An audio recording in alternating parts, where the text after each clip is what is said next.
Bueno, pues buenas tardes un día más. Vamos a iniciar la segunda sesión de este homenaje a Manuel Sacristán. Hoy vamos a abordar pues, los aspectos más políticos relacionados con esta figura. Contamos con tres personas que una vez más, al igual que ayer, conocieron íntimamente a Manuel Sacristán, que además... ¿No se oye nada? Me acerco más al micrófono. Que conocen perfectamente además su obra y han escrito en abundancia sobre ella. Nos parecía también importante, igual que nos parecía importante dedicar un día, una sesión íntegramente a la filosofía de Manuel Sacristán, resulta todavía más obvio porque es importante dedicársela a Sacristán como figura política. Es de todos conocidos el papel central que jugó Sacristán en la oposición antifranquista durante años, un poco menos quizá el papel que jugó en la transición desde esa oposición antifranquista a otras formas de oposición más contemporáneas. De eso también vamos a hablar hoy. Y para abordar esa figura polifacética, esas distintas dimensiones políticas de Sacristán, pues los tres participantes de hoy se han dividido un poco el trabajo intelectual, ¿verdad?, en un sentido cronológico. Y en primer lugar va a intervenir Juan Ramón Capella, que, bueno, como todos ustedes saben, es profesor en la Universidad de Barcelona, en la Facultad de Económicas.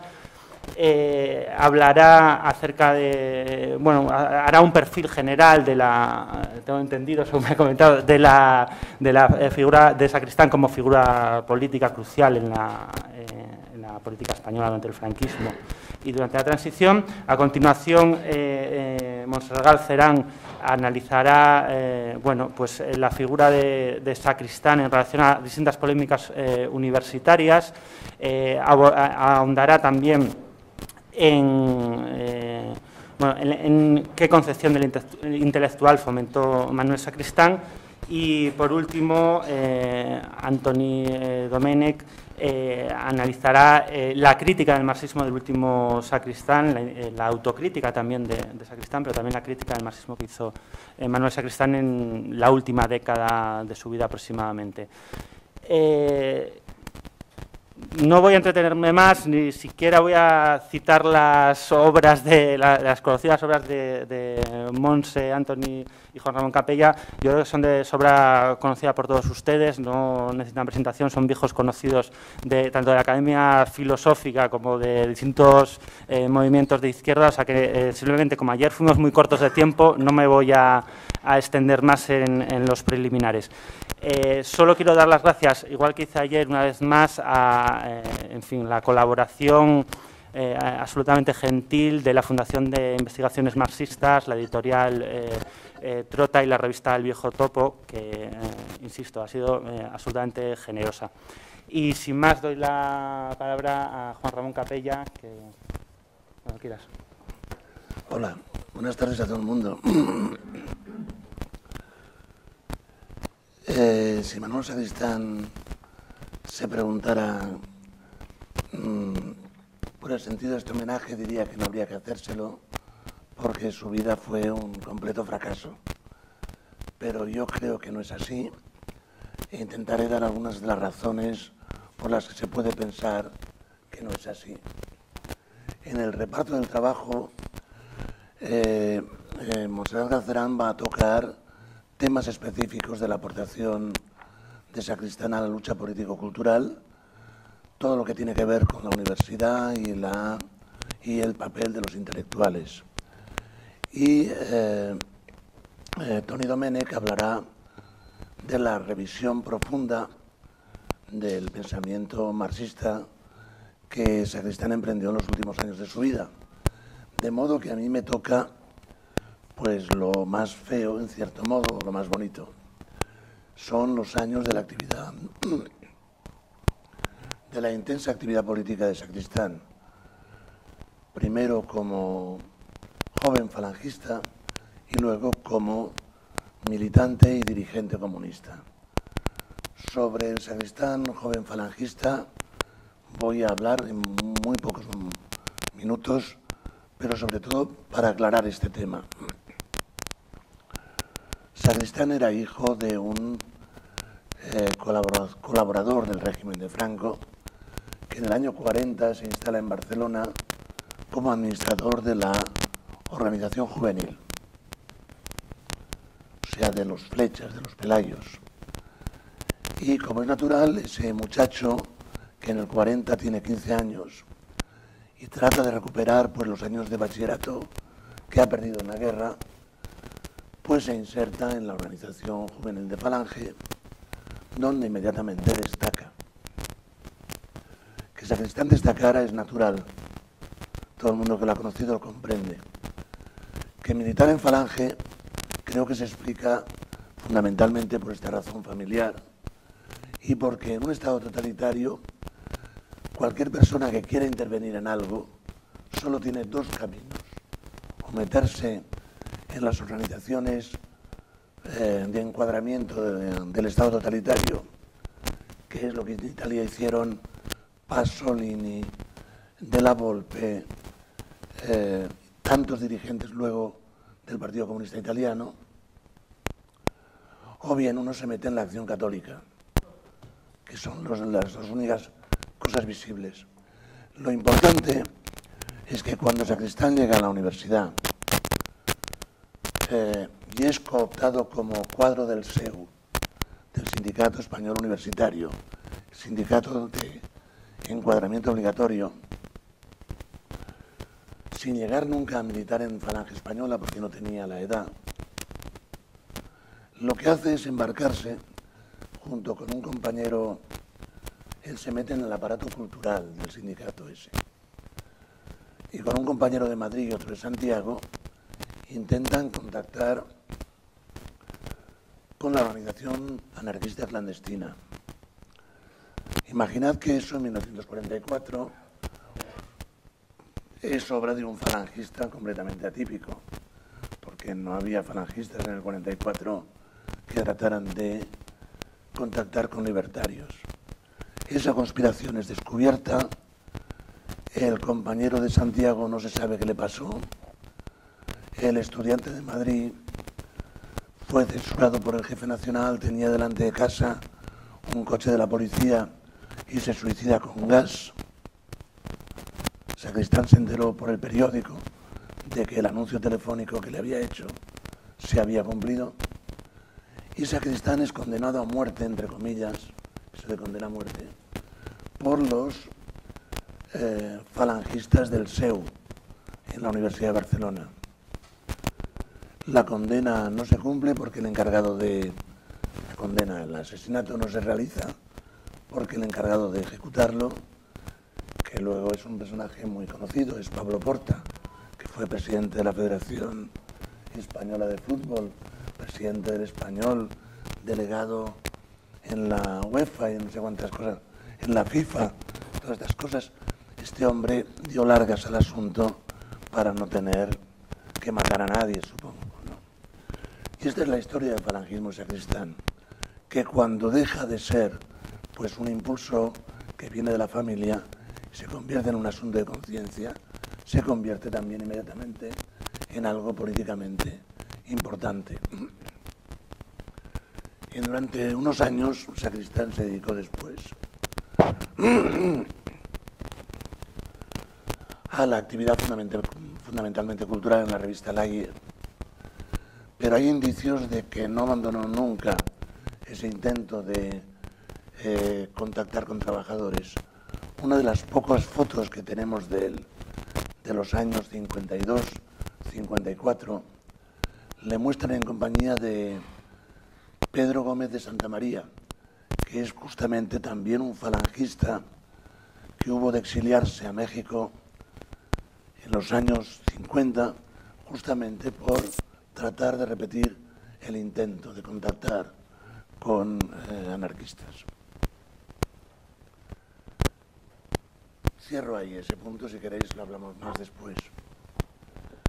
Sacristán, creo que hay un paso muy importante en la vida de Sacristán, que es cuando en Münster, donde está estudiando lógica, pues conoce a un profesor, mejor dicho, a un estudiante como él, italiano, Ettore Casari, que le pone en contacto con la obra de Togliatti y de Gramsci, que lo deslumbran y le hacen ver que su orientación debe ser, pues bueno, acercarse al Partido Comunista de España, cosa que hace en 1955, conecta con la dirección del PC en París, y cuando en 1956 vuelve a Barcelona es ya un militante que ese mismo año va a ser elegido miembro del Comité Central del SUC, que es el partido, por decirlo así, confederado con el PCE, el cual no actúa en Cataluña. Explico para los más jóvenes, ¿no? Había esa división de partidos. El SUC es el Partido Comunista en Cataluña. Y bueno, empieza sus tareas como militante, como dirigente comunista. Para los jóvenes quisiera dedicar un minuto a hablar del significado del compromiso de Sacristán. Fijaos cómo han cambiado las palabras. Hoy cuando hablamos del compromiso, entendemos el compromiso, el arreglo, el acuerdo, el partir, el dividir, mientras que en los años 50 y principios de los 60 la palabra compromiso quería decir comprometerse. Lo que hace Sacristán es comprometerse a fondo, como tantas otras personas, en una lucha política o social. Esta idea de compromiso no es solo de los comunistas, es también una idea de época. Pensar en Sartre, pensar en Camus, era gente que estaba en esta ética del compromiso. El Partido Comunista de España y el SUC practicaban una política que se llamaba de reconciliación nacional desde 1956. Esa política consistía en intentar unificar los objetivos políticos de todo el mundo en torno a un programa de recuperación de libertades, borrón y cuenta nueva político, sea por amnistía. No se pensaba entonces en ley del olvido, se pensaba simplemente en una amnistía que permitiera a todo el mundo funcionar. Recuperación de las libertades nacionales, todo ello movido por la creación de movimientos de masas, puesto que lo que había hecho el franquismo había sido erradicar todo el tejido asociativo de la sociedad española. Por tanto, se trataba de crear ese tejido asociativo y darle ese techo político. De todas maneras, la interpretación que Sacristán hacía de esa política, he de decir que era bastante rica, porque no se limitaba a esto. Sacristán era un gramsciano, y Gramsci era, digamos, por decirlo muy rápidamente, el principal teórico de la lucha por el socialismo en países de Europa Occidental. Sabía que ningún poder permitiría una nueva toma del Palacio de Invierno y, por tanto, lo que proponía era una penetración en profundidad de los ideales socialistas en la sociedad para conquistar lo que Gramsci llamaba hegemonía, es decir, penetrar en las cabezas de todo el cuerpo social. Solamente a partir de ahí podría aparecer un partido comunista poderoso, de masas, que no fuera un simple partido de cuadros que pidiera la adhesión de votantes, sino que fuera un partido de personas que en todos los ámbitos de la vida social trataran de desarrollar ideas socialistas en las condiciones de Europa Occidental. Y hay que decir que a lo largo de toda la trayectoria de Sacristán en el Partido Comunista, eso se manifiesta claramente. Se manifiesta en diversas cosas. Por ejemplo, en el énfasis dado por Sacristán a la lucha cultural. No en vano se hace con el control de Nous Horitzons, la revista cultural del SUC, y entra inmediatamente en polémica con la dirección parisina de la revista respecto de sus contenidos. Estoy hablando de cosas que hacen al interior del partido. Crea la primera escuela del partido, de un partido comunista, en la clandestinidad. Una escuela de partido que funciona en la provincia de Barcelona en la clandestinidad. Y, bueno, sus posiciones se manifiestan en todos los momentos de crisis.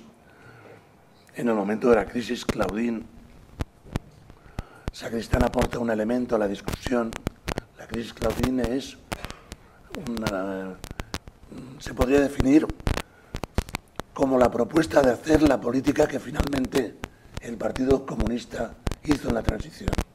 Eso era la propuesta de Claudín, prácticamente. Es decir, ceder en todo porque así se podrá crear algo que no será el franquismo puro y duro, ¿no? Bueno, en la propuesta de Claudín, Sacristán hace una aportación importante, que es descalificarla precisamente por la idea de partido del grupo de Claudín, Semprún, Soletura y otros. Sacristán está pensando en un partido comunista de masas y los otros están pensando en un partido que pueda presentarse a las elecciones. Hay otros puntos en los cuales se manifiesta también esa tensión hacia la búsqueda de hegemonía.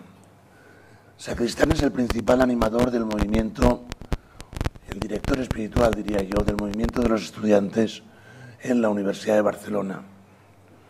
Y a los estudiantes les lleva a un movimiento de tipo asambleario. Movimiento de tipo asambleario que finalmente se impone. Y lanza un manifiesto en el cual también vemos manifiesto que redactó prácticamente Sacristán, aunque fue retocado y en algunos casos positivamente por un grupo de profesores que también apoyaba a los estudiantes. En ese manifiesto de los estudiantes catalanes del 66, además de reivindicar pues lo que estaba en la línea con la política de reconciliación nacional, esto es libertad política, libertad de nuevos órganos de gobierno para la universidad, renovación cultural, hay un apartado muy interesante que es la denuncia del clasismo en aquella universidad elitista. Se dice, esta es una universidad elitista, queremos una universidad donde los trabajadores puedan entrar. Esto es, digamos, desbordar en un sentido socialista lo que eran reivindicaciones democrático-burguesas típicas del proyecto de la reconciliación nacional. Lo mismo ocurre más adelante cuando convence a los profesores no numerarios con su propuesta de que opten por un contrato laboral, por una relación salarial con las autoridades académicas, en vez de por una opción funcionarial. Lo que está implicado de fondo es la idea de una universidad de trabajadores para trabajadores. Esa idea, profesores asalariados, no profesores funcionarios con sus jerarquías burocráticas, sino trabajadores asalariados que tienen sus reivindicaciones, que pueden dialogar con los estudiantes, los cuales los pueden rechazar si son malos profesores. Es la idea de una universidad de trabajadores para trabajadores. Eso os muestra, por decirlo así, siempre un intento de desbordar las posiciones meramente democráticas, dándoles un contenido socialista, y el intento de influir en grupos sociales que no sean vistos simplemente como aliados del movimiento obrero, que era, pues, visto por Sacristán, el sujeto principal de la transformación, sino cuerpos que el día de mañana pudieran conquistar la hegemonía para las ideas socialistas. Esos intentos, por supuesto, han fracasado, luego podemos discutir por qué. Yo puedo dejarlo aquí, he cumplido con mi limitación horaria. Hablamos luego, debatimos luego.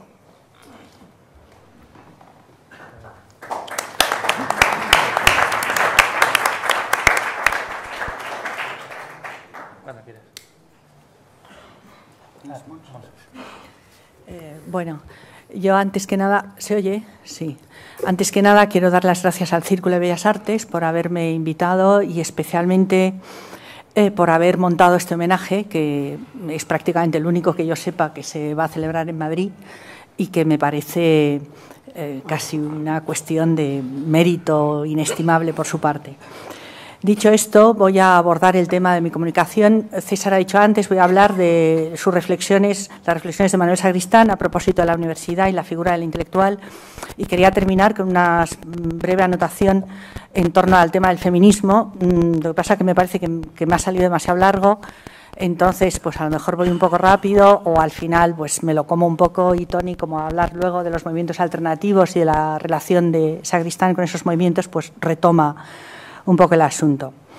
He escogido esos dos problemas porque me parecen centrales en la actividad intelectual de Manuel Sacristán. Como mínimo, dedica varios textos, aparte de su propia actividad política, al tema de la universidad, entre pues, el 63 y el 70, por no decir posteriormente también.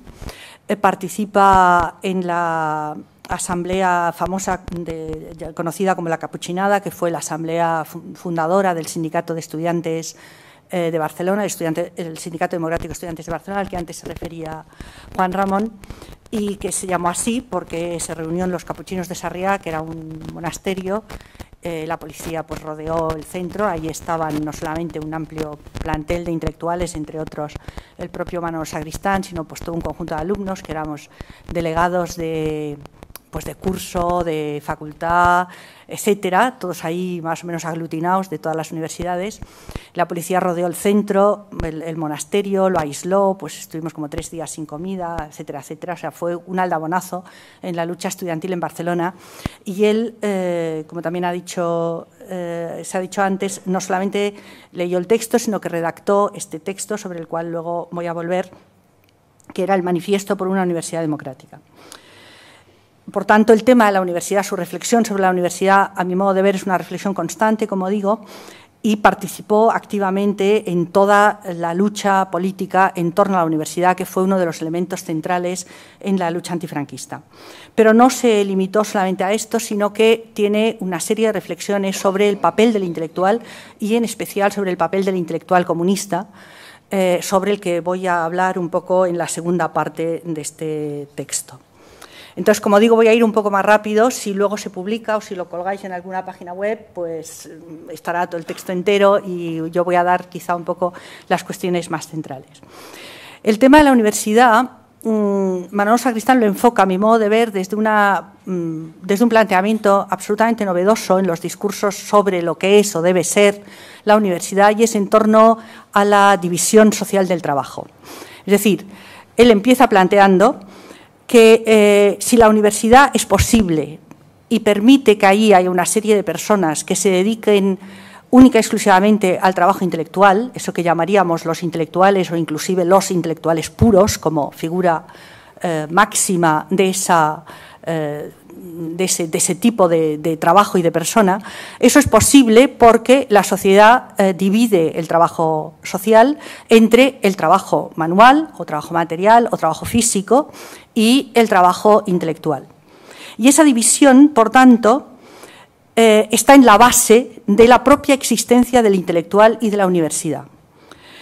Ahí, a mi modo de ver, ese planteamiento le permite, que además analizan una problemática general de la alienación, le permite entender que si el intelectual se dedica únicamente al trabajo intelectual en el marco de la universidad, con lo cual mutila toda una serie de habilidades que él dice no porque no sean o no porque ese trabajo sea gratificante, no por eso son menos mutilaciones, eso se salda con el hecho de que el trabajador físico mutila su cabeza, puesto que le está negado el trabajo intelectual. De este modo, él dice, en esa alienación con un cierto tinte nihilista, en un determinado momento él dice, de modo que la vida para el trabajador no es más que ese desgaste en el vacío, constante anticipación de la muerte, esa muerte a la cual está abocado necesariamente el trabajador. Podríamos hablar del trabajador fordista, del trabajador de cadena, del trabajador de fábrica, etcétera, etcétera, al cual se le ata su puesto de trabajo y se le impide justamente el pensar. Es la otra cara justamente de la existencia de ese intelectual puro que únicamente está dedicado a pensar y de esa institución que llamamos universidad. La universidad, por tanto, es una institución que, en su opinión, tiene varios cometidos básicos. El primero y fundamental de los cuales, y ahí entronca con la discusión con Ortega, que ayer también salió en torno a este tema, es justamente la formación, dice él, cultural y social de hegemonía de clase. Es decir, la universidad es una institución cuya tarea fundamental es construir a través de justamente ese trabajo del intelecto que desarrollan los intelectuales en el marco de esa institución y separados del trabajo material, del trabajo físico. Su objetivo es constituir justamente esa formación cultural y social de hegemonía de clase. Aparte de otros dos cometidos específicos, uno es la formación de fuerza de trabajo cualificada y otra es la producción de conocimiento a través de la investigación. Os ahorro un poco las citas, pero a mi modo de ver, lo que Sacristán ahí plantea claramente en esa discusión con Ortega, además haciendo gala de su saber latino, él dice, hay toda una tradición liberal que nos está hablando siempre de que la universidad es universidad justamente porque su tarea es lo universal y obviamente no se acuerdan de que en latín universitas no quiere decir universalidad, sino quiere decir gremio o corporación. Es decir, las universidades antiguas nacen como gremios o corporaciones intelectuales, es decir, y además no universales sino específicas. Universidades de médicos, pues como en París, universidades teológicas, universidades de derecho, como en Bolonia, etcétera, etcétera. Por tanto, centros corporativos de estudios específicos. Y es justamente el ideal burgués, novecentista, diríamos, el que construye esa especie de imagen de la universidad como centro en el cual se va a dar digamos, un saber total, universal, global, justamente no sabiendo o olvidando o desconociendo ese matiz filológico. Por tanto, en su opinión, lo que la crítica liberal, y entre otros el propio Ortega, plantean y echan en falta en la disgregación, dice él, de la universidad moderna, de la universidad de masas, de la universidad contemporánea, justamente no es algo que haya existido históricamente, sino que es una especie de idealización de un pasado que nunca existió. En último término, es más un modelo idealizado de la propia burguesía que una realidad histórica. Esta crítica, sobre la que luego volveré en algún punto, enlaza con una cierta burla del papel de la filosofía, de la pretendida autosuficiencia de la filosofía. Ya en uno de sus textos tempranos lanza sus anatemas contra Platón. Ese texto sí que me dejaréis que os lo lea porque es un texto muy bonito. Él dice, esa doctrina, la platónica y más en concreto el Platón de la República, es la consagración de cualquier situación de injusticia. de toda impuesta y violenta división del trabajo, además de serlo, en primer lugar, como es natural, de la injusticia del modelo estatal platónico. Es un principio, dicho más brutalmente, que jamás convencerá a los hombres que se ganan, que más bien se pierden, la vida cumpliendo la función de limpiar cloacas. Y desde luego es imposible que lograra la adhesión de los esclavos que en tiempos de Platón cumplían la función de sucumbir en las minas, en los trabajos del campo o con los remos en la mano. Imagino que, bueno, espero que no haya muchos platónicos en la sala y que, por tanto, en el debate no tenga que defender a Platón y nos vayamos por ahí, porque, más que nada, la figura de Platón, a mi modo de ver, es una figura polémica, puesto que Platón, y especialmente la República, es como casi el Santa Santorum de la filosofía.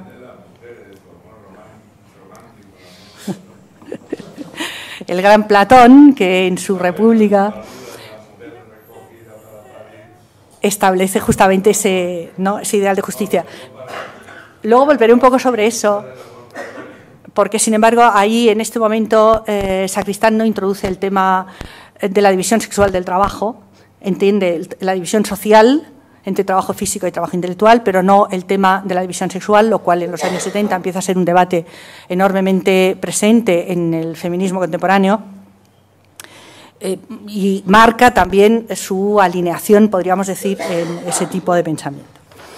Por tanto, aquí lo que me interesaba más que nada señalar era cómo su análisis de la universidad, revertida, si queréis, o ampliada en esa crítica de la filosofía, que también ayer salió un poco, el filosofar puro, el filosofar que es sobre el ser y la nada, el filósofo que no sabe nada y que de alguna manera habla sobre todo, etcétera, etcétera, está, podríamos decir, anclada en ese análisis de lo que es la división social del trabajo, aunque sea con ese hueco, y revierte justamente en esa crítica de la filosofía y, por tanto, se prolonga con la famosa proclama, podríamos decir, que él lanza en el momento de la reforma de los planos de estudio en la Facultad de Filosofía, ya en el año 68, sobre la desaparición de la filosofía. La filosofía debe desaparecer del plan de estudios normalmente existente y debe quedar como un instituto justamente reservado para gente que ya tenga una licenciatura. Eso que yo le comentaba antes a él, yo era estudiante en la Facultad de Filosofía de Barcelona en el año 68, no era comunista en aquella época y estábamos, pues, un grupo de alumnos discutiendo sobre la reforma del plan de estudios, como siempre los alumnos, pues en un plan relativamente moderado y reformista, pues vamos a quitar unas asignaturas, vamos a poner otras, mayor optatividad y no sé qué, y la propuesta de Sacristán nos cayó como una especie de aldabonazo, entre otras cosas porque, claro, jóvenes filósofos o filósofas nos sentíamos como absolutamente estafados. O sea, yo he estado 5 años estudiando la carrera y ahora que soy filósofo resulta que esa carrera debe desaparecer. Pero bueno, ¿qué me está diciendo este señor? Y tuvimos una reunión con él, que no sé si Paco está por ahí, a lo mejor se acuerda, bastante dura, porque hubo discusiones potentes sobre este asunto. Lo que quizá luego entendimos es que ese planteamiento formaba parte justamente de esa puesta en cuestión del modelo tradicional de universidad y de esa puesta en cuestión justamente de una enseñanza elitista, clasista y llevada a reproducir ese modelo de una universidad productora de hegemonía cultural y de clase. Por tanto, no era sola o no era tanto, por más que Gustavo Bueno le dedicó un libro de no sé cuantísimos cientos de páginas, el que el lugar de la filosofía en el conjunto del saber debiera reubicarse, cuanto que justamente eso era un síntoma, justamente, podríamos decir, del carácter de clase de la propia universidad, magníficamente expresado en el lugar que ocupa la filosofía. ¿Cómo interpreta entonces Sacristán la crisis de la universidad? Él inscribe la crisis de la universidad, que por otra parte ya en los años 60 era absolutamente conocida, en una doble coordenada. Por una parte, lo que es la democratización de la universidad y la lucha antifranquista, y por otra, las transformaciones en las sociedades capitalistas desarrolladas, que en su opinión están poniendo en discusión el modelo social de división del trabajo al que antes me he referido, ese modelo de división entre trabajo físico y trabajo intelectual. Por lo que respecta al primer punto, es decir, a la crítica a la universidad franquista, en ese texto, el Manifiesto por una Universidad Democrática, él se centra en lo que sería el planteamiento de la democratización de la universidad. Si tenéis el texto o si lo leéis el texto en algún momento, veréis que lo que defiende es democratización de los órganos de gestión, libertad de enseñanza, libertad de investigación, libertad de expresión, libertad de asociación, es decir, un marco, podríamos decir, de destrucción de la universidad franquista, de eliminación del despotismo y la arbitrariedad en el marco de la universidad y de construcción de una universidad democrática. Aquí hay que decir que ese era un texto que no solamente iba firmado por él, sino que fue firmado por todos los intelectuales que estaban presentes en la asamblea a la cual antes me he referido, y que de alguna manera ese trasfondo de la propia crítica de Sacristán, a mi modo de ver, queda relativamente silenciado en el texto. Es decir, es un manifiesto por la Universidad Democrática y que a lo mejor hoy pues puede resultar relativamente corto o pobre, que por tanto, en mi opinión, habría que valorar dentro de lo que es la lucha antifranquista en esos años, especialmente en el año 66, en que tuvo lugar esa reunión. Otra cosa es en la segunda línea, es decir, el papel de la universidad en relación a las transformaciones que están ocurriendo en las sociedades capitalistas desarrolladas, podríamos decir. No olvidemos que estamos hablando del capitalismo pues, de la segunda mitad del siglo XX, por tanto, años 60, años 70. ¿Y qué es lo que ocurre? ¿Qué es lo que está ocurriendo con la transformación de la universidad? Y ahí él plantea, de un modo que a mí me parece muy novedoso y realmente anticipador, por una parte la crisis de la universidad de masas, la universidad se está masificando enormemente, y eso empieza a plantear un problema. O sea, él dice, en los años 50, las élites europeas pudieron ver de un modo positivo el que la universidad se estuviera convirtiendo en una institución de masas, porque eso parecía que se daba acceso a capas de la población que no habían tenido acceso anteriormente y que, por tanto, la universidad dejaba de ser elitista. Pero, a partir del principio de los 60, están viendo que eso es un problema, entre otras cosas, por lo que él llama la devaluación de los títulos académicos.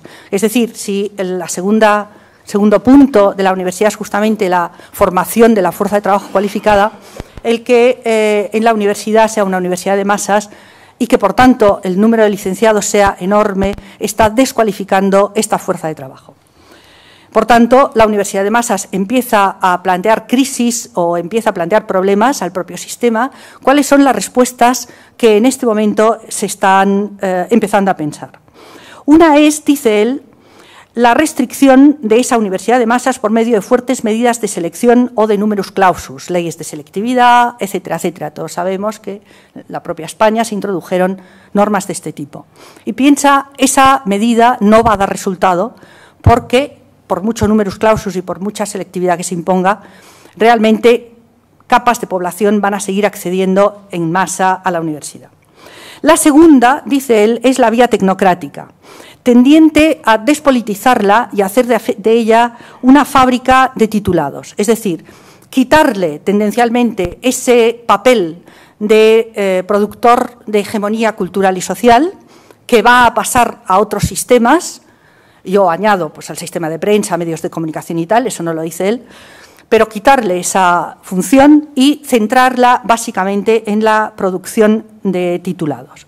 Esta considera que es la vía tecnocrática y le parece que es la vía que hasta cierto punto las élites dirigentes van a poder desarrollar con mejor capacidad, pero le parece una vía no admisible desde sus postulados y a ella contrapone la vía democrática socialista, entendiendo por tal, un poco en la línea gramsciana que antes se situaba, colocar la formación en la universidad, la formación superior, como un espacio de formación ciudadana complementado con trabajo material en distintos lugares, etcétera, pero de tal manera que la universidad dejara de ser un reducto para la producción de hegemonía y trabajo cualificado tendencialmente en proceso de descualificación y se convirtiera en un centro de formación, podríamos decir, abierto a una ciudadanía en proceso de transformación socialista.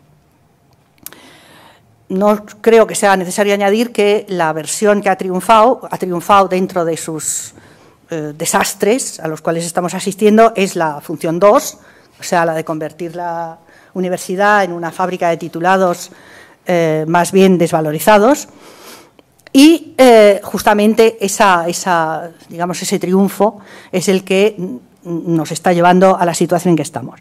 Quería insistir, sin embargo, sobre un tema, y es que justamente este análisis, ligado, como he dicho, a las transformaciones que se dan en las sociedades capitalistas de su momento, le hace decir que tendencialmente se está borrando esa distinción entre trabajo físico o entre trabajo material e intelectual que está en la base de la función social de la universidad.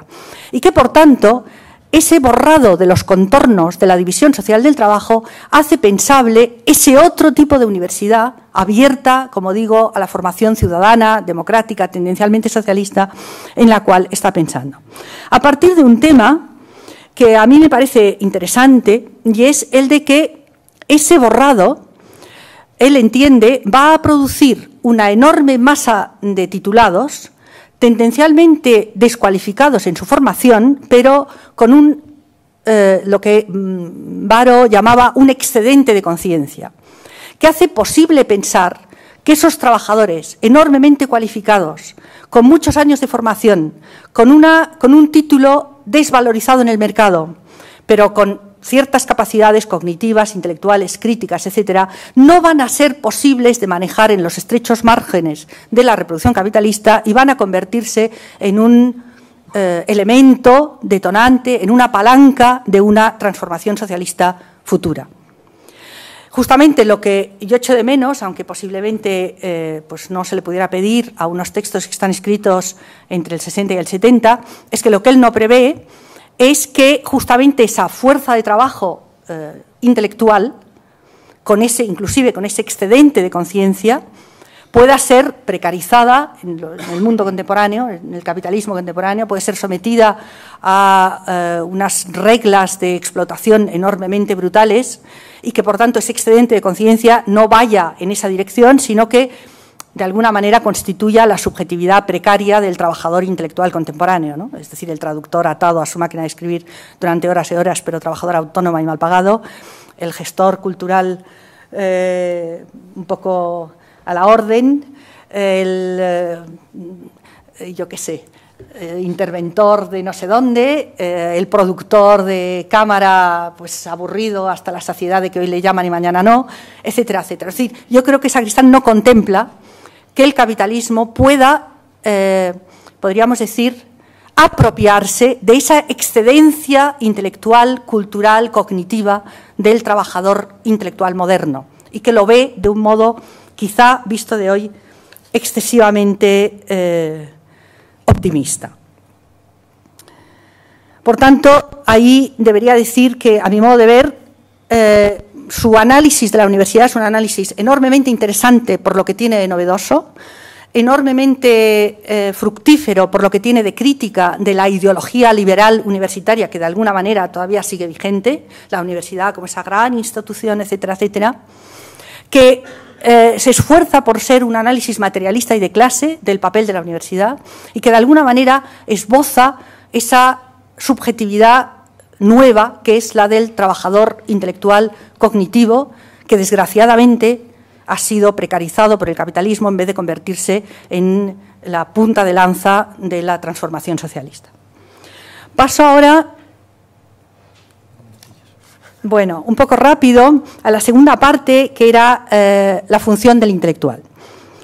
Como he dicho anteriormente, Sacristán era muy crítico con la figura del intelectual puro, como habéis podido ver, y sin embargo, eso no le lleva ni al cinismo ese de algunos de nuestros, no sé si llamarles compañeros intelectuales, ni a ese escepticismo de...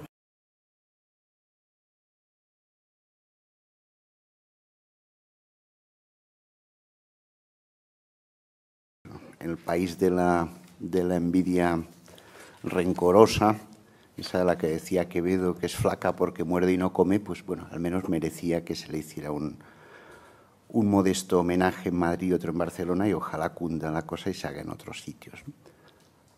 Me siento muy honrado de estar en esta mesa y, bueno, yo voy a ser trataré de ser muy breve en lo que se me ha asignado aquí, que es hablar de la autocrítica del marxismo en sus últimos años. Y querría llamar la atención sobre 3 puntos y decir algo sobre todo para que los jóvenes no crean que estamos haciendo solo arqueología, que cuidado que la arqueología, digamos, es necesaria, pero digamos, todos los que estamos en esta mesa, en fin, y todos los muchos amigos que tuvo Manolo Sacristán y que están en esta sala, como Paco, en fin, o Ripalda y tal, pues lo saben.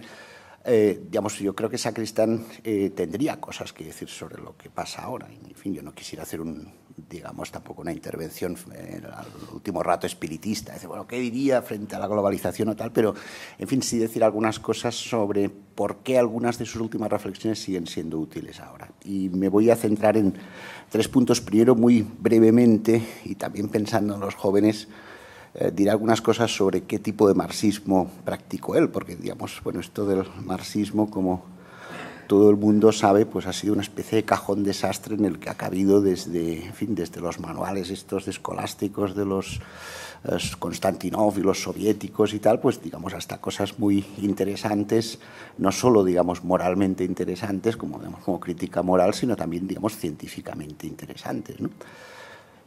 Bueno, el marxismo de Manolo Sacristán, como en fin, ha dicho mucha gente en estos homenajes, y supongo que ayer se volvió a incidir en ello, y particularmente Paco, que es quien más ha insistido con toda la razón en este punto. El marxismo de Manolo Sacristán no era un marxismo, digamos, teoricista o cientificista, y el marxismo de Manolo Sacristán era un marxismo político. O sea, él concebía el marxismo como una tradición política del movimiento obrero revolucionario europeo. Y cuando digo europeo, digamos, lo digo con cierta retranca, a la que luego, digamos, volveré críticamente. Realmente fue eso el marxismo, y él, creo yo, y él lo entendió así, como una tradición política del movimiento obrero revolucionario europeo, y particularmente, quizá habría que decir, centroeuropeo. El tipo de marxismo que le interesó a él fue el marxismo de lo que él llamaba el marxismo de tercera generación, o sea, el marxismo de Korsch, del joven Korsch, del joven Lukács, el marxismo de Rosenberg, el marxismo de Neumann, digamos, de toda esta maravillosa generación de escritores marxistas alemanes, muchos de los cuales están olvidados, y por supuesto, como se ha recordado aquí, lo han recordado ahora Juan Ramón y Montserrat, pues el marxismo italiano, y particularmente el marxismo de Gramsci. Ya, digamos, su devoción posterior por Togliatti, Italia, es una cosa más complicada, en la que tal vez en el debate podamos decir algo, pero en fin, es algo que nunca acabé de entender muy bien. Bueno,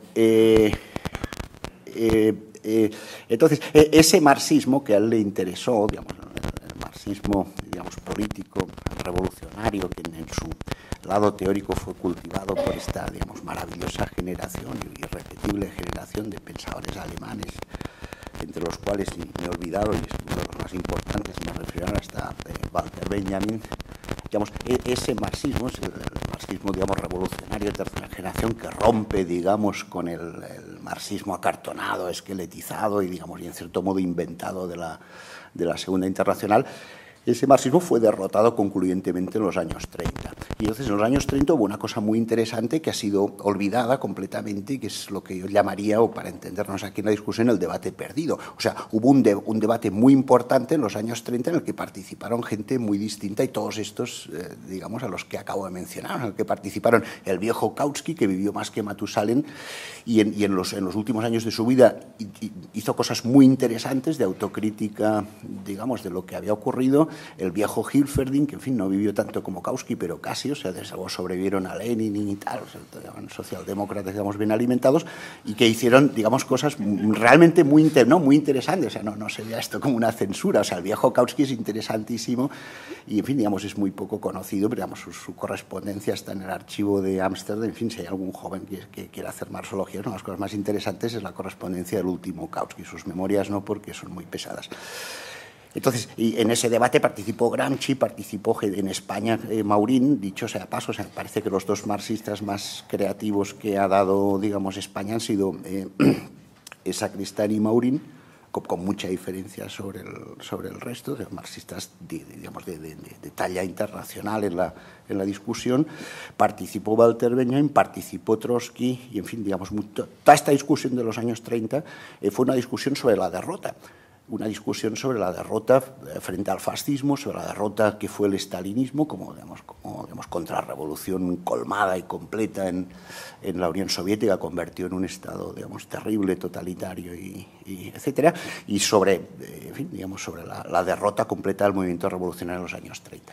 Pero ese debate se perdió, digamos, porque, en fin, entre muchas otras cosas, después de la Segunda Guerra Mundial, digamos, Stalin, digamos, recuperó su prestigio como, en fin, enterrador militar del nazismo, es una especie de mito, y por otro lado, digamos, porque el capitalismo se reformó, es decir, hubo un capitalismo completamente reformado que, en fin, que dio lugar, pues, a cosas como lo que se llama en Europa el Estado social o el Estado de bienestar, o digamos, un capitalismo, digamos, más o menos con rostro humano, así para hablar rápido. Entonces, el marxismo que volvió a estar de moda en los años 60 no recuperó esa discusión, esa interesante discusión autocrítica sobre por qué, digamos, el movimiento revolucionario europeo había sido concluyente y totalmente derrotado y nunca más se había recobrado. No recuperó esto, y en general, digamos, tanto en sus versiones, digamos, más light como en versiones más revolucionarias, como por ejemplo las de la Cuarta Internacional y digamos, Mandel y tal, que representaban un punto de continuidad con esa discusión muy interesante de los años 30, pues entendieron que esa fase nueva que se abría era una fase, digamos, el capitalismo de la edad de oro, del 45 al 75, era, y lo voy a decir así muy breve, solo para provocar la discusión, pero como caricatura, pues que esto era como un estadio del capitalismo. Todos los partidos comunistas le llamaron con ese nombre horroroso del capitalismo monopolista de Estado, pero incluso un tío, digamos, que era mucho más inteligente que los dirigentes comunistas occidentales, como Mandel, pues, en fin, Mandel es... ¿No? Ah, perdón. ¿Ahora mejor? Sí. Bueno, en fin, no os asustéis que no voy a repetir el rollo que he echado hasta ahora. En fin, espero que no os hayáis perdido gran cosa. Bueno, entonces, incluso, digamos, Mandel, que era, en fin, un tío mucho más inteligente que los dirigentes comunistas occidentales y que los economistas comunistas occidentales y tal, picó en eso y escribió su famoso libro sobre el Spätkapitalismus, el capitalismo tardío, y entendía, digamos, que eso era una especie de estadio nuevo de desarrollo del capitalismo.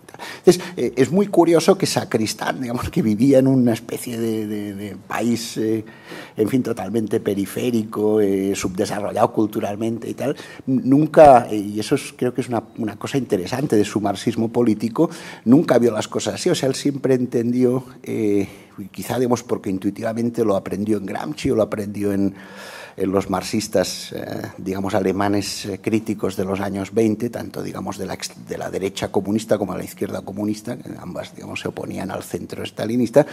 Digamos, él siempre vio el capitalismo que, en fin, que se puede llamar fordista, como ha dicho Montserrat Galcerán, o en fin, el capitalismo del estado de bienestar, o el capitalismo organizado, que le llamó Hilferding, como queramos llamarle. Él siempre vio esto como una fase política que dependía de luchas políticas, ¿no? Entre otras, ¿por qué? Bueno, eso sería complicado.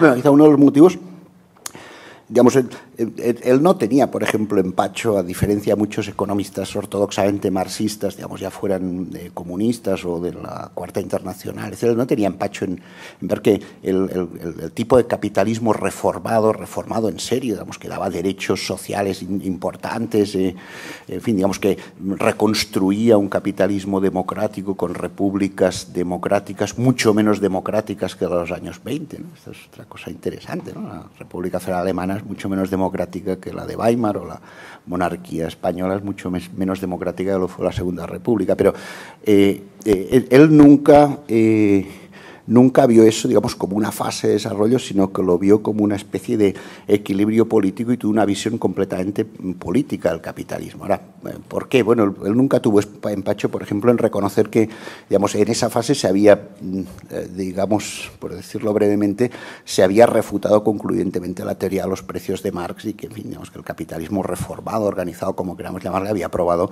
que los salarios podían ser elásticos al alza, en contra de lo que decía la teoría marxista ortodoxa, ¿no? Y, digamos, a diferencia de muchos marxistas que se aferraban, digamos, a dogmas refutados por la teoría económica o por lo académico, por los hechos, él, digamos, se desprendió de esto y tuvo una visión muy política siempre del capitalismo reformado, y consideró que eso era una fase, digamos, como provisional. Así que yo creo que si él hubiera llegado a ver el derrumbe de los países del este y que eso empezó a verlo, no el derrumbe de los países del este, pero empezó a ver el proceso de contrarreforma del capitalismo en los últimos años, pues no le habría asombrado mucho, ¿no? Lo que ha ocurrido en los últimos años, pues, en fin, es básicamente una especie de vuelta en cosas muy fundamentales al capitalismo de siempre, al capitalismo de antes de 1914, ¿no? O sea, que la globalización es una cosa, digamos, menos nueva de lo que les venden a veces a los jóvenes, ¿no? Que en buena medida es el capitalismo de nuestros bisabuelos, que vuelve, ¿no? Porque, digamos, cambió la correlación de fuerzas políticas. Eso creo que no le habría asombrado a Sacristán. Y ese creo que es un punto interesante. Él aprendió en los marxistas que leyó, y leyó a muchos de esos, quizá no a todos, y quizá no acabó, digamos, tampoco él de ver el debate que se ha visto más recientemente de los años 30 en todos sus términos, pero él se entendió, y quizá eso lo sacó fundamentalmente de Gramsci, él se entendió que el capitalismo tenía que analizarse en términos, digamos, de correlación de fuerzas políticas y que las situaciones de equilibrio eran situaciones de empate más o menos provisionales, ¿no? Es decir, que lo que él tal vez habría dicho es, bueno, el siglo XX, el primer tercio fue la derrota del movimiento obrero revolucionario y el último tercio fue la derrota del movimiento obrero reformista. Bueno, ¿y ahora qué? Es una cosa a la que llamaría, para entendernos y tener debate, la visión política que él tuvo, y la visión, digamos, no economicista, sino totalmente política de cómo funciona el capitalismo, de la dinámica de la vida social del capitalismo avanzado. Y la segunda cosa, digamos, que le hacía muy, en fin, revisionista respecto de la tradición, y que le abrió sin duda a los nuevos movimientos sociales, al ecologismo, al pacifismo, etcétera, es lo que él llamaba en el equilibrio que había en Marx, y que Manuel Sacristán llamaba algo así como el progresismo trágico en Marx. O sea, la idea del joven Marx, que nunca abandonó, salvo en la vejez, Marx, de que la historia progresa por sus lados peores, y de que en áreas, digamos, la vieja idea hegeliana de que los momentos felices de la humanidad son páginas en blanco de la historia universal, ¿no? Y que, digamos, cuando, en fin, las páginas, digamos, en que hay avance, progreso en la historia, son páginas de sufrimiento terrible, etc. Bueno, esa idea, digamos, de progresismo trágico que estaba en Hegel y que Marx, digamos, compró, como dicen los jóvenes ahora, y que le llevó a cosas terribles, como por ejemplo, qué sé yo, aplaudir la guerra colonial tremenda que hicieron los Estados Unidos, anexionándose prácticamente la mitad del territorio mexicano. Marx aplaudió la anexión de California a los Estados Unidos, ¿no? Diciendo que, bueno, estos holgazanes mexicanos y tal nunca conseguirían progreso, y los laboriosos norteamericanos pues ahí abrirán la senda del progreso, y el Pacífico pues será, en fin, el nuevo Atlántico, este tipo de cosas que decía cierto Marx, ¿no? Y la idea de Marx de que el capitalismo, digamos, es un sistema totalmente destructor, pero que al mismo tiempo es creativo, o que luego, en fin, Schumpeter, que es un economista al que tradujo Manolo y que le tenía gran aprecio y devoción, lo que Schumpeter llamó el capitalismo como proceso de destrucción creativa, ¿no? En realidad, Manolo pensaba, y yo creo que llevaba razón, que esa idea básica Schumpeter la había sacado de Marx, pero Marx creía, como Schumpeter, en cierto modo, que el capitalismo era un sistema de destrucción creativa y que creaba cosas, ¿no? Y acentuaba el lado creativo, salvo en la vejez, que, en fin, esto sería un tema que nos apartaría mucho, ¿no? El viejo Marx fue mucho más crítico y mucho menos progresista, o mucho más trágico, como diría Manolo, ¿no? Mucho más desprendido de la visión hegeliana del progreso histórico. Entonces yo creo que Manolo Sacristán, en los últimos años de su vida, fue absolutamente crítico con esta idea, digamos, de Marx, y bueno, como lo prueba el hecho de que, pues, en fin, se interesara por cosas aparentemente que no tenían nada que ver con la política o con el movimiento obrero, y muy menos con el movimiento obrero europeo, como es el texto sobre Jerónimo, que creo que Ripalda habló ayer, ¿no? Y que es un texto que aparece en una interesante colección que dirigía él si no me equivoco, con Paco Fernández Buey, ¿no?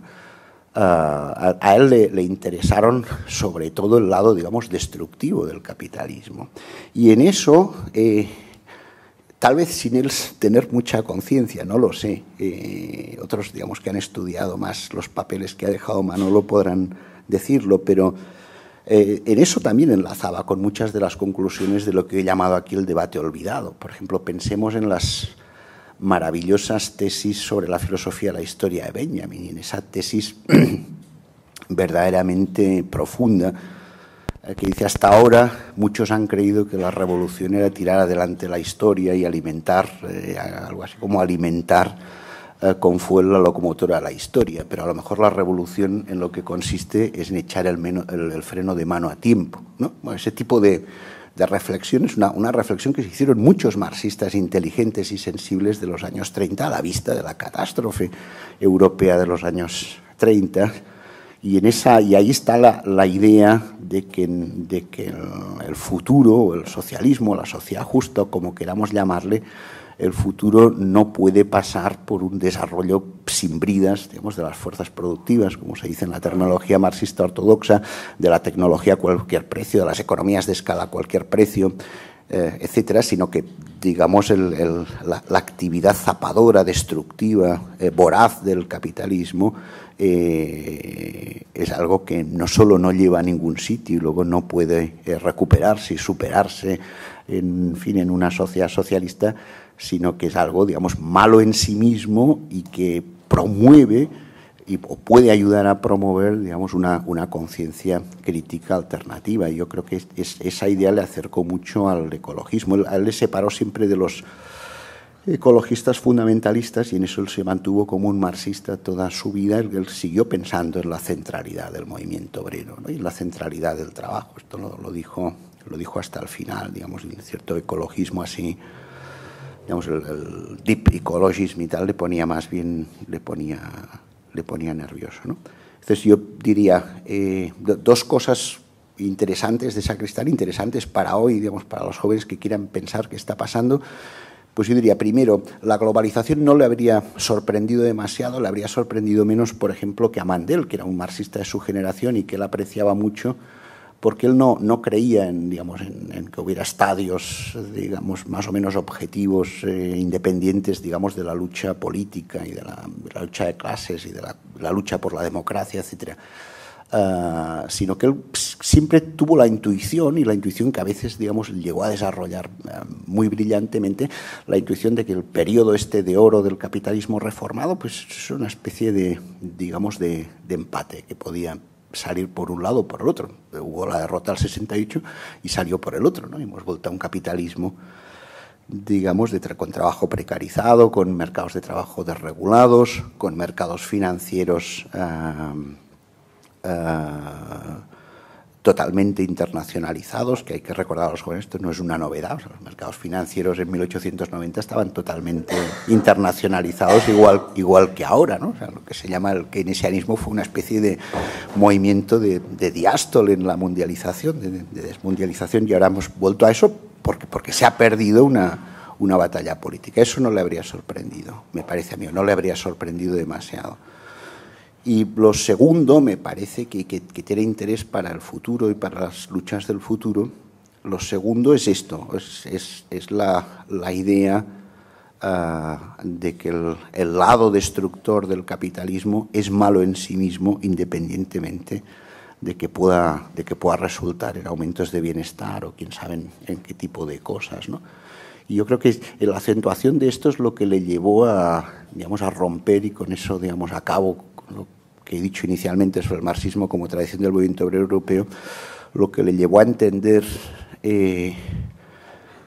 digamos, luchas que estaban completamente fuera de los esquemas del movimiento obrero europeo, ¿no? Por ejemplo, me he referido a Jerónimo, pero igual habrían podido interesarle, yo descuento como seguro que le habrían interesado, si hubiera vivido más años, le habrían interesado los movimientos campesinos e indígenas en América, le habría interesado, por ejemplo, ahora del fenómeno de la globalización, le habría interesado como, por ejemplo, la desregulación completa de los mercados de capitales y la organización esta siniestra que está reuniéndose ahora en Hong Kong de la Organización Mundial del Comercio, como, digamos, eso socava las bases de existencia material de millones de personas, ¿no? O sea, por ejemplo, en México, desde que entró en funcionamiento el Tratado de Libre Comercio de América del Norte, cerca de 4 millones de campesinos mexicanos han perdido sus bases de existencia y están ahí en una especie de villas miseria, que no sé cómo se dice eso en México, lo estoy diciendo en la Argentina,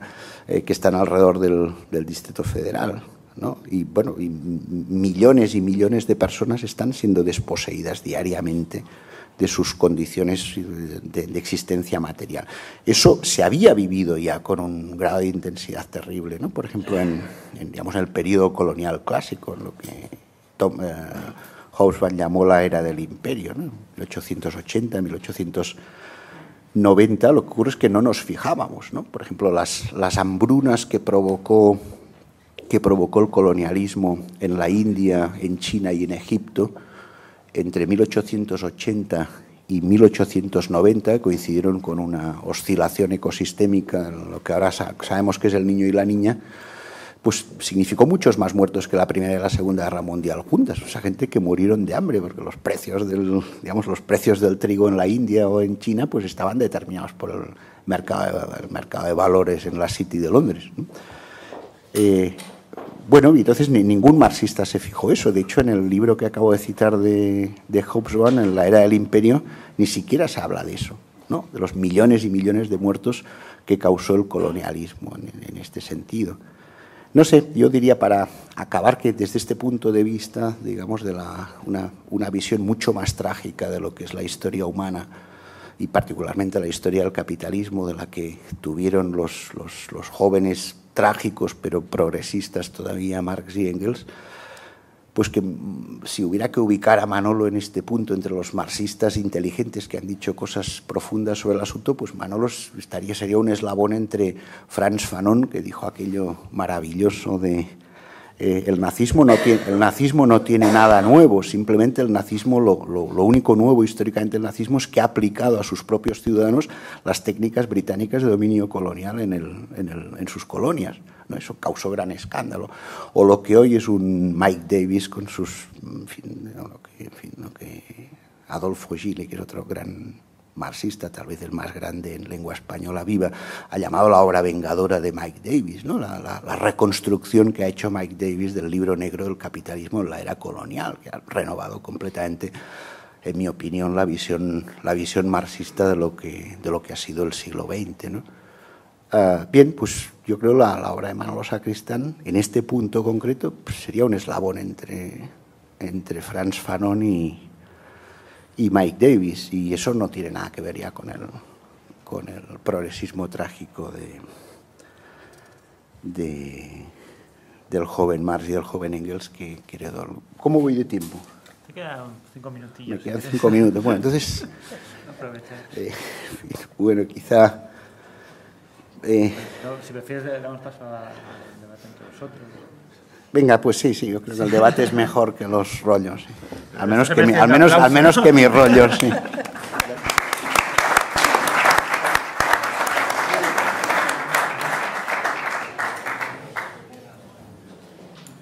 No sé si queréis intervenir.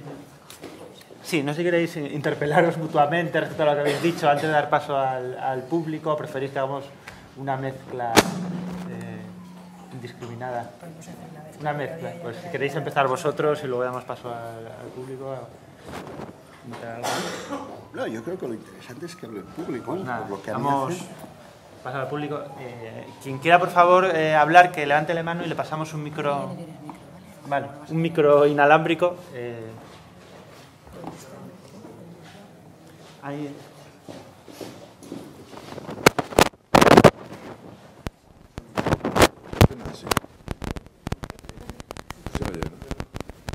Siempre que se le hace un homenaje a un camarada como Manolo Sacristán, bienvenido sea.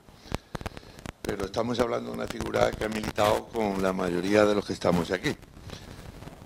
Entonces, ayer fue el tema filosófico de Manolo. su tesis sobre Heidegger, etcétera, etcétera. Lo que Monse ha dicho sobre el tema pedagógico de la universidad, eso ya venía de la institución libre de enseñanza. O sea, pero el tema político, que era el que toca hoy, creo, yo me siento muy marxista, no aportó nada nuevo, no es en su desprestigio. Por eso yo quiero ensalzar la figura de Manolo como militante. Es decir, Manolo se encontró con un partido, el PSUV, que era el PSE, y estaba, por cierto, ni ayer ni hoy oí a Comín y a otros militantes cristianos que lucharon con él. Entonces, Manolo Sacristán se encontró con un partido, el honorable partido del PSE, que había teóricos, Claudín, Semprún, Santiago también, y otros muchos. Y, bueno, y toda la rémora de Marx, que eso es como hablar de Santo Tomás de Aquino, para los de izquierda, ¿no? Revisiónalo como quiera. Entonces, Manolo Sacristán militaba en la universidad como estudiante, como líder, como muchos de los que estamos aquí.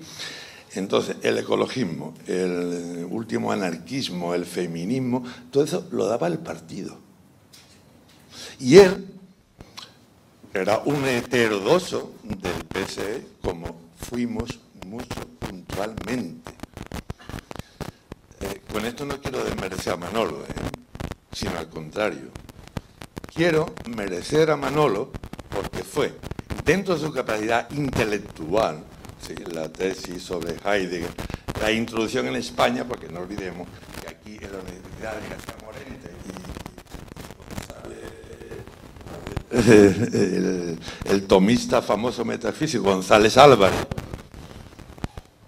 el que aquí viniera un señor de Alemania como Ortega, otro de Múnich, introduciendo que los alemanes mean con tubo o usan preservativo, perdón la expresión, aquí nos cogía de... O sea, que existía una lógica formal, que existía Leibniz en los años 50 en España, eso lo dijera cualquiera. Mérito de Sacristán, que aquí introdujo la lógica matemática. Bien. Ya me he ido un poco por ahí. Entonces, yo lo que quería es, como hoy es un tema político, y hoy veo que hay menos jóvenes que ayer, porque posiblemente muchos jóvenes de los que estaban ayer estarían haciendo tesis doctorales con los catedráticos que estaban ahí, porque eran temas filosóficos, pues hoy posiblemente tendríamos que debatir un tema político. Manolo Sacristán, en su época, era un militante, como Víctor Díaz Cardí, que tengo aquí, como por ahí veo que bebíamos de Claudín, de Semprún, de Santiago Carrillo y, por supuesto, de la Suma Teológica de Carlos, Marx, Engels y Lenin. Por lo tanto, todo eso estaba inventado, lo que es la parte dogmática, digamos, ¿me entiendes? Y entonces, ¿qué hizo Manolo Sacristán? Militar en la universidad, en los movimientos estudiantiles, en los movimientos obreros, exacto, etcétera, etcétera. Pero no inventó nada. No para su demérito, ¿me entiendes? Sino para que discutamos aquí y nos preguntemos. Ayer se me quedó la pregunta, cuando se criticaba el feminismo inclusive y tal. ¿Qué hubiéramos hecho si ayer se arrojó aquí la entrada a la OTAN, no es que no es cuento? ¿Vale? ¿Qué alternativas teníamos los españolitos cuando en el año 82 gobierna una pseudoizquierda española, PSOE? ¿Qué alternativa teníamos? Vamos a Kautsky, vamos a Lenin, vamos... Vale, ya no me rollo. Un aplauso para Manolo Sacristán. Como militante. ¿Queréis responder a alguno?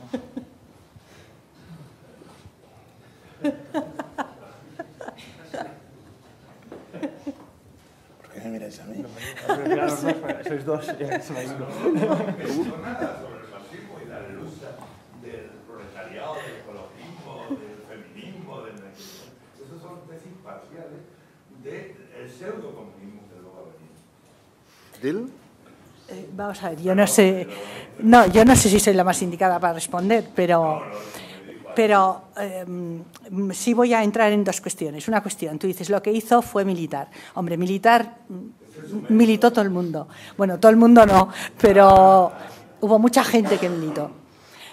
Yo creo que lo que hemos intentado resaltar, al menos lo que yo he intentado resaltar, es que su militancia como intelectual no fue solamente lo que todos hacíamos, que era lo que todos hacíamos, asistir a infinitas reuniones, que si las contaras en tiempo es algo así como un tercio de nuestra vida, repartir infinitos folletos, asistir a infinitas demostraciones, manifestaciones, actos, etcétera, con la policía detrás, pasar cárcel, que no pasó, que yo sepa, sufrir detenciones, que sí las tuvo, pasar miedo, que también lo debió pasar, o sea, eso es militar. Pero además de eso, hizo otras cosas que otra gente no hizo. Y esas otras cosas que hizo, entre ellas fue tomarse en serio el papel de militante intelectual o de intelectual militante, desarrollar o intentar desarrollar una, podríamos decir, o intentar incidir en el desarrollo de una estrategia comunista alternativa durante los años 60, que se saldó pues con un fracaso, porque tampoco él fue capaz de imponerla y porque además tampoco el PC en la época estaba dispuesto a hacerlo, pero eso lo hizo. Es decir, mientras que muchos seguían las consignas de la dirección con mejor o peor mala conciencia, él lo que hizo fue, a mi modo de ver, plantearse muy seriamente determinadas cuestiones importantísimas para hacer una política comunista. Yo creo que eso nadie se lo va a negar. Además de esto, desarrolló un trabajo intelectual importante que aporta elementos a eso que podríamos llamar la tradición marxista, novedosos, interesantes, útiles, que ponen en cuestión determinadas cuestiones, etcétera, etcétera. Por dejar a un lado otras cuestiones, como por ejemplo el que se tomara en serio pues una edición de las obras de Marx y Engels, porque claro, resulta muy curioso que en España hubiera un partido comunista desde ni se sabe cuántos años y que sin embargo no se pudiera leer ni a Marx, ni a Engels, ni a muchos otros, porque no estaban traducidos. Y como buen intelectual que era, se planteó ese problema. En cuanto, por tanto, a mí yo no estaría de acuerdo con la frase lo que hizo fue militar. Además de militar que lo hizo muchísimas otras cosas. Y esas cosas me parece que tienen un valor y una importancia. En cuanto a la segunda frase, ecologismo y feminismo y lo demás, lo daba el partido, no estoy de acuerdo. Dicho así de claro. Tampoco, o sea, no es que sea maleducada, pero es que, no sé, podemos opinar, yo creo, todos al respecto. No estoy de acuerdo. O sea, la política, una cosa es que el Partido Comunista de España lanzara el movimiento de mujeres, que lo lanzó, de lo que yo conozco en Madrid, fue un movimiento de mujeres pues interesante, importante y que dio sus frutos en lo que, o que anticipó algunas de las cuestiones que luego pasaron al movimiento feminista. Otra cosa es que ese movimiento de mujeres, yo no sé si habrá alguna aquí que haya militado en ese movimiento y que esté o no de acuerdo conmigo, era un movimiento muy, a mi modo de ver, como podríamos decir, subalterno. Es decir, de lo que se trataba básicamente era de que las mujeres atendieran a cuestiones que eran fundamentales, como era pues llevar las comidas a los presos, atender a las visitas, hacer de enlaces en muchas ocasiones. Es decir, ahora, se tomó el Partido Comunista en serio, al menos el que yo conocí. El tema de la lucha feminista, empezando por desde cuestiones de sexualidad feminista, por análisis de la crítica al patriarcado, por el problema del trabajo doméstico, etcétera, etcétera. Yo diría que no. Yo diría que no. No, bueno, esa es otra cuestión. No, esa es otra cuestión, o sea, esa es otra cuestión. Obviamente que hay toda una lucha feminista durante la República en otros caracteres. Ahora, yo no estaría de acuerdo en que el PC fuera un abanderado de la lucha feminista. Es más, yo no quisiera ahogar en viejas heridas, pero realmente pues la promoción de las mujeres en el marco del partido no se puede decir que fuera una de las prioridades del Partido Comunista de España, al menos del que yo conocí. O sea, a lo mejor había otro, pero desde luego no. En cuanto al ecologismo, yo creo que Toni ha señalado cómo hay ahí determinadas cuestiones en torno a teoría del progreso, análisis de la técnica, capitalismo industrial, relaciones con la naturaleza, que son cosas que Manolo Sacristán sí se empieza a plantear y que además en esa línea, y que son cosas que realmente el PC, a mi modo de ver, ignoraba o dejaba o pasaba de lado. Y que son cosas importantísimas para lo que han sido movimientos alternativos en los años siguientes. Por tanto, yo ahí no estaría de acuerdo. Pero bueno, otras personas pueden opinar. Si me permite eso. Sencillamente creo que el sacristán más interesante es el que no está en el PCE. Lo digo con absoluto respeto a la tradición del movimiento obrero. Sacristán sabía que el Partido Comunista de España era el principal partido de los trabajadores españoles y siempre, incluso cuando ya no estaba en él, lo defendió. Pero la principal aportación de Sacristán, la que queda, la que tiene más interés para la gente joven, es la que hizo cuando ya se había ido del PC, cuando estaba militando en cosas tan raras como el Comité Antinuclear de Cataluña o cuando se dedicaba a alfabetizar a adultos, etc. ¿Qué es lo que aportó, a mi juicio? Bueno, para empezar, era un comunista que había dejado de creer en la escatología. No creía, había dejado de creer en una sociedad comunista perfecta. Había dejado de creer en que hubiera un momento en que las contraposiciones sociales, eso que llamamos las contradicciones, terminen. Sabía que esto duraría y duraría. No hay conciliación en el pensamiento del último sacristán. Y su mérito consiste en haber puesto las bases de un pensamiento socialista que no sea ideológico como aquel pensamiento que pensaba, bueno, que algún día habría una sociedad perfecta y se habrían acabado las cosas porque se había acabado la lucha de clases. Sacristán no pensaba que el socialismo fuera hacer lo mismo que el capitalismo, pero bien hecho. Sacristán pensaba que había que vivir de otra manera. Eso era el fondo de lo que pensaba, creo yo. Y ahí se insertan varias cosas. No es solamente el feminismo, del que Julia y Manolo dieron una versión particularmente interesante y aplicable también a los hombres, no solamente a las mujeres, también a los hombres. Fue ver que al lado de la estructura de las clases estaba la estructura del patriarcado, que la tradición socialista no había sabido ver. La percepción de este hecho le llevaba a hablar de la necesidad de feminizar el movimiento, el sujeto revolucionario. Teníamos que cambiar, porque ya no podía ser eso de los trabajadores, No, aquí había una complicación importante. Y luego se dio cuenta a tiempo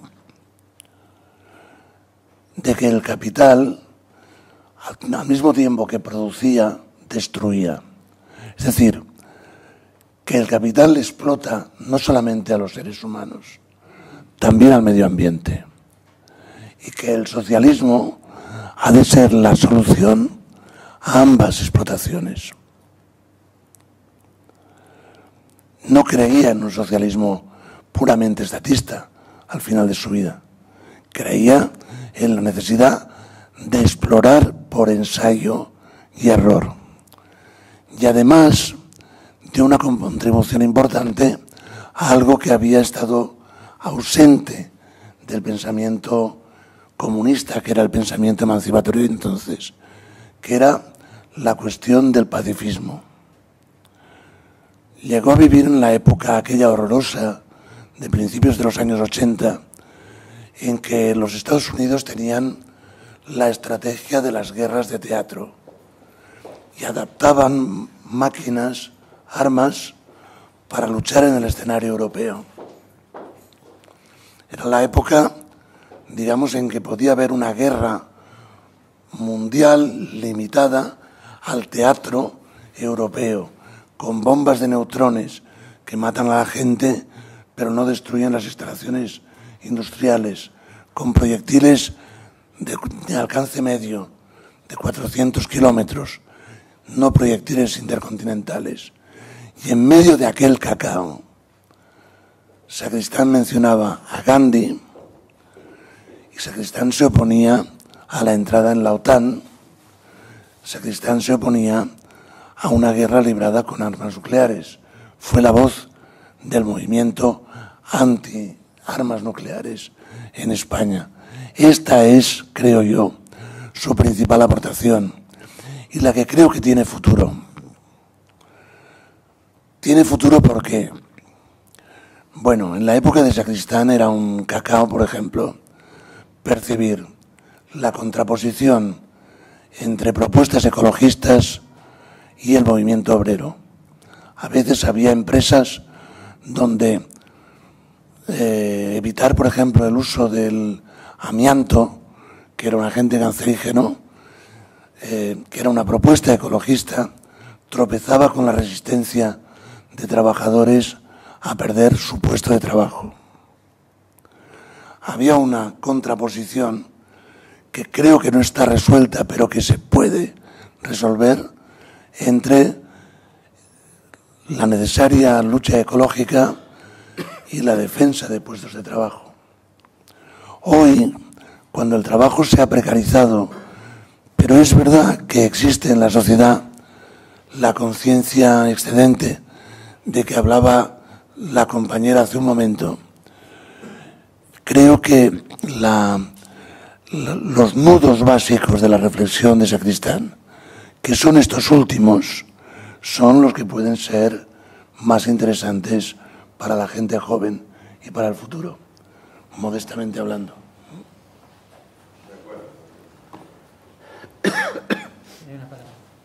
La forma de... Sí, sí, por favor, es que si no, no se graba. La forma... Sí. La forma de progresar en su pensamiento, por decirlo de alguna manera, de Sacristán, te lo pregunto a ti, Juan Ramón Capella, era al estilo de Pasolini, con contradicción sobre sí mismo. No sé cómo explicarlo, pero no sé si me entiendes, vamos. Bueno. La verdad es que no lo sé, la verdad es que no sé cómo contestarte. Yo creo que... Vale. Bueno, no sé cómo explicarlo, la verdad. No sé cómo explicarlo.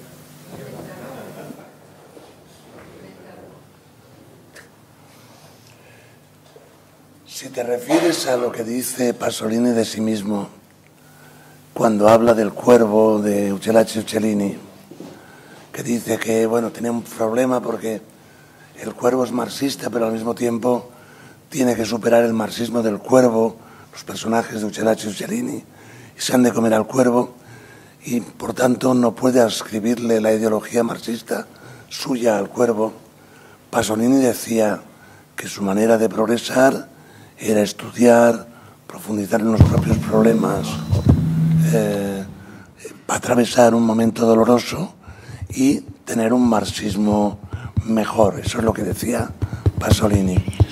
Bueno, yo creo que en este sentido, cuando Sacristán se da cuenta de los problemas que hay en el movimiento comunista real, es decir, que en el momento de mayor crisis social de Francia, el Partido Comunista francés ha sido incapaz de aproximarse a la toma del poder. Por tanto, que el movimiento emancipatorio de Francia no sabe cómo tomar el poder. Y cuando los comunistas y socialistas checos intentan renovar la cosa en su país, se les caen encima los tanques soviéticos, demostrando que, bueno, que todo eso es un desastre. En ese momento tiene que profundizar en sus razones, estudiar, averiguar, etcétera. Es decir, lo mismo que Pasolini, si era esto lo que preguntabas. Sí, no sabía expresarlo, ¿verdad? Pero lo que quería decir más o menos era su propia contradicción de su propia persona. O sea, era pues de clase media, como dices en tu libro, era uno de los pocos que su padre tenía un coche en Barcelona en los años 40, bueno, y no tuvo ningún reconocimiento, ¿no? No aprobó las oposiciones, y eso, pues quieras que no, te tiene que generar una contradicción en ti mismo, ¿no? O sea, esa falta de reconocimiento, de una extracción social, aunque es cierto que ese reconocimiento sí que lo obtenía dentro de con su propio saber, por decirlo de alguna manera, y reflejado en el partido, ¿no? Reflejado en el partido y en los movimientos de amigos con los que estaba, vamos, te quiero decir. A eso es a lo que me refería, más que a otra cosa, vamos. Se ha contestado al mismo, sí.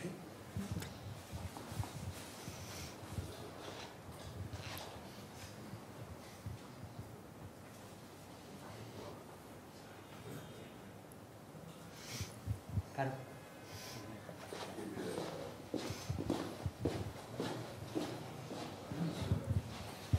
No, ya que parece que hay un poquito de tiempo. No, es que me gustaría simplemente algunas pinceladas más sobre el acercamiento de Manuel Sacristán al feminismo, ¿no? Y sobre cómo lo integraba con su visión, sus análisis del capitalismo.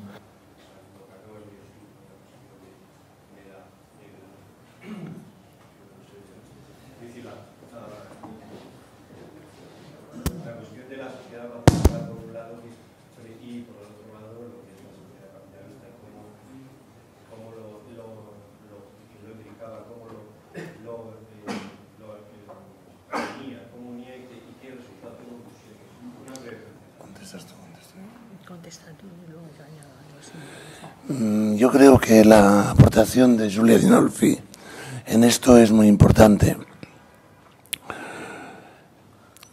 No solamente Giulia Dinolfi crea un movimiento